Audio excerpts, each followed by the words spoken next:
7 வருடங்களின் பின்னர் டெங்கு நோயாளர்களின் எண்ணிக்கை குறைவடைந்துள்ளதாக சுகாதார அமைச்சு தெரிவித்துள்ளது. வருடத்தின் இதுவரையான காலத்தில் 7000 டெங்கு நோயாளர்கள் பதிவாகியுள்ளதுடன் அவர்களில் 32 பேர் உயிரிழந்துள்ளதாக சுகாதார அமைச்சின் தொற்றுநோய் ஒழிப்பு பிரிவு குறிப்பிட்டுள்ளது. டெங்கு நோயாளர் மரணம் 32 வீதத்தால் குறைவடைந்துள்ளதாக தொற்றுநோய் ஒழிப்பு பிரிவின் பணிப்பாளர் வைத்திய நிபுணர் பபா பலிகவடன கூறியுள்ளார். மக்களின் அன்றாட வாழ்க்கையின் ஆதாரமாக காணப்படுவது குடிநீர். குடிநீரை பெற்றுக் கொள்வதில் அசௌகரியங்களை எதிர்நோக்கியுள்ளதாக மட்டக்களப்பு கிரான் பிரதேச செயலக பிரிவின் கரங்காலியடி சேனை மக்கள் கவலை தெரிவிக்கின்றனர்.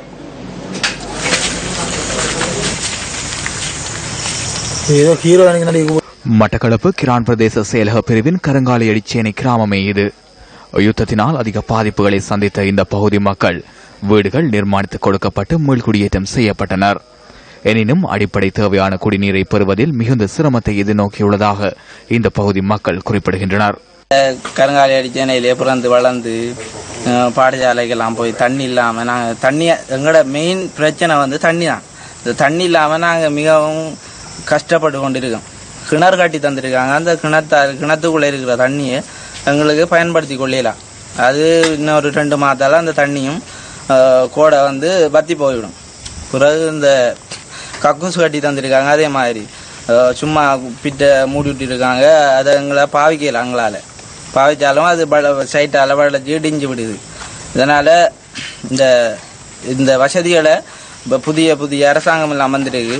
நாங்கள் இந்த வசதிகளை எங்களுக்கு ஏற்படுத்தி தந்தா மிச்ச நன்றி தெரிவிச்சுக்கணும். நாங்கள் அந்த நாளையில் ஊரில் தான் தண்ணி குடிச்சு கொண்டு இருந்த நாங்கள் பிள்ளை குட்டி எல்லாம் இருந்து சேனை தொழில் தான் செய்யலாம். மாரி காலம்தான் தண்ணி நாங்கள் எடுக்கிறோம். ஆனபடியா எங்களுக்கு குடிநீர் முக்கியமாக வேண்டும். எங்களுக்கு குடிநீர் வேணும். அது காரணத்தால எங்களுக்கு கிணறு வெட்டுறதுக்கு வசதியில கீழுக்கு கல்லு. அது கோடை காலம் வத்தி போகுது. மாரி காலம் தான் தண்ணி மழையில சேகரிச்ச தண்ணியை நாங்க குடிச்சு கொண்டு இருக்கிறோம். ஆனபடியா எங்களுக்கு குடிநீர் பைப் லைன் படி எங்களுக்கு தர வேணும். நாங்க நீர்வரி கட்டிலையும் சரியா இருக்கிறோம்.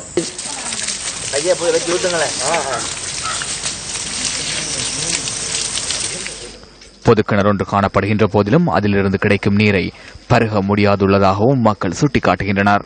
இதனால் நீண்ட தூரம் சென்றே அன்றாடம் குடிநீரை பெற வேண்டியுள்ளதாக மக்கள் அங்கலாய்க்கின்றனர்.